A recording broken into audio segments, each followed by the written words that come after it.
प्यारे विद्यार्थियों, नवी मुंबई महानगर पालिका शिक्षण विभाग की तरफ से एक बार आप सभी का फिर से स्वागत करती हूँ। मैं कविता स्वतंत्र मणि दुबे, विद्यालय क्रमांक नमू मनपा हिंदी शाला क्रमांक 72 में शिक्षिका हूँ। आज मैं आपको बाल भारती कक्षा 8वीं पाठ 2 गीत का दूसरा भाग व्याकरण पढ़ाने वाली हूँ।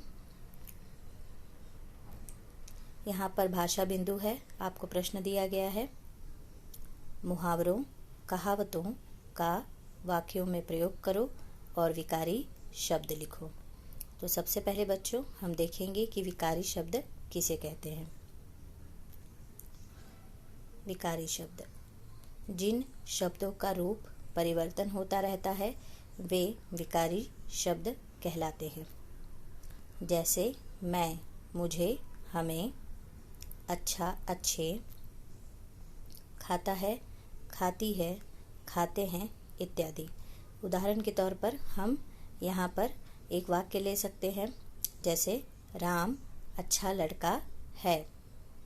अब राम की जगह पे यदि मैं शब्द लगाती हूँ वे, तो वाक्य बनेगा वे अच्छे लड़के हैं।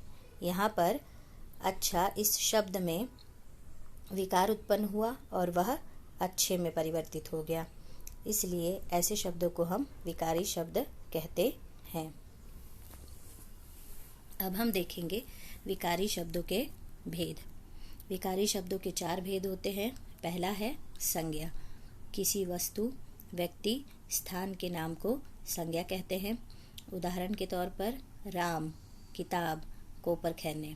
यहाँ पर राम यह व्यक्ति का नाम है, किताब वस्तु का नाम है और कोपर खैरने यह स्थान का नाम है। दूसरा है सर्वनाम। संज्ञा की विशेषता बताने वाले शब्द को सर्वनाम कहते हैं। उदाहरण के तौर पर मैं, तू, तुम, आप इत्यादि। यहाँ पर हम एक वाक्य ले रहे हैं, मैं घर जा रहा हूँ। यहाँ पर मैं यह एक सर्वनाम है जो संज्ञा के स्थान पर आया है। विकारी शब्द का तीसरा भेद है विशेषण। संज्ञा की विशेषता बताने वाले शब्द को विशेषण कहते हैं। उदाहरण के तौर पर राम बुद्धिमान विद्यार्थी है। यहाँ पर बुद्धिमान यह शब्द राम की विशेषता बताता है, इसलिए इस वाक्य में बुद्धिमान विशेषण है। अगला जो प्रकार है वह है क्रिया। जिन शब्दों से किसी कार्य का करना या होना व्यक्त हो उन्हें क्रिया कहते हैं। जैसे रोया, खा रहा, जाएगा आदि। यहाँ पर वाक्य है राम आम खा रहा है। इस वाक्य में राम ने क्या कार्य किया है? आम खाने का कार्य किया है, वह खा रहा है, इसलिए इस वाक्य में खा रहा है यह क्रिया हुई। तो विद्यार्थियों, जैसा कि हमें मुहावरे और कहावतों का अर्थ स्पष्ट करना है और उनका वाक्यों में प्रयोग करना है, तो इसलिए सबसे पहले हम देखेंगे कि मुहावरे किसे कहते हैं। किसी विशेष अर्थ को प्रकट करने वाले वाक्यांश को मुहावरा कहते हैं। वाक्यांश अर्थात वाक्य का छोटा सा अंश अर्थात भाग। शाब्दिक रूप से मुहावरा शब्द का अर्थ अभ्यास होता है। मुहावरों का प्रयोग भाषा को संक्षिप्त, सरल, सुंदर और प्रभावशाली बनाने के लिए किया जाता है। उदाहरण के तौर पे बहती गंगा में हाथ धोना, घमंडी का सिर नीचा इत्यादि। तो चलिए कुछ उदाहरण देख लेते हैं।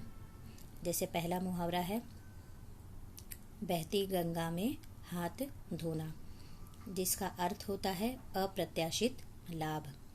इसका हम वाक्य प्रयोग करेंगे।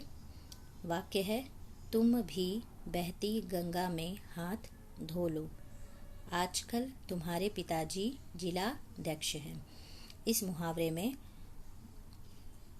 विकारी शब्द है, संज्ञा है गंगा और हाथ, क्रिया है बहती। अब हम देखेंगे कि कहावतें किसे कहते हैं। कहावत का मतलब होता है जिसमें जीवन के अनुभव का सार हो, जो काल कसौटी पर खरा उतरे। इसे हम दूसरे शब्दों में इस तरह से कह सकते हैं, जिस अनुभव की बात को संक्षेप में चमत्कारिक ढंग से कहा जाए वह कहावत है। उदाहरण के तौर पर घमंडी का सिर नीचा, दाल में काला होना इत्यादि। यहाँ पर एक कहावत है, खोदा पहाड़ निकली चूहिया, जिसका अर्थ होता है कठिन परिश्रम का अल्प परिणाम। हम इसमें का वाक्य प्रयोग कर सकते हैं, दिन में 5-5 घंटे पढ़ाई करने के बाद भी राजू का द्वितीय श्रेणी में उत्तीर्ण होना खोदा पहाड़ निकली चूहिया जैसा है। अब इस कहावत में संज्ञा है पहाड़, चूहिया, क्रिया है खोदा निकली। अब हम अगला उदाहरण लेते हैं।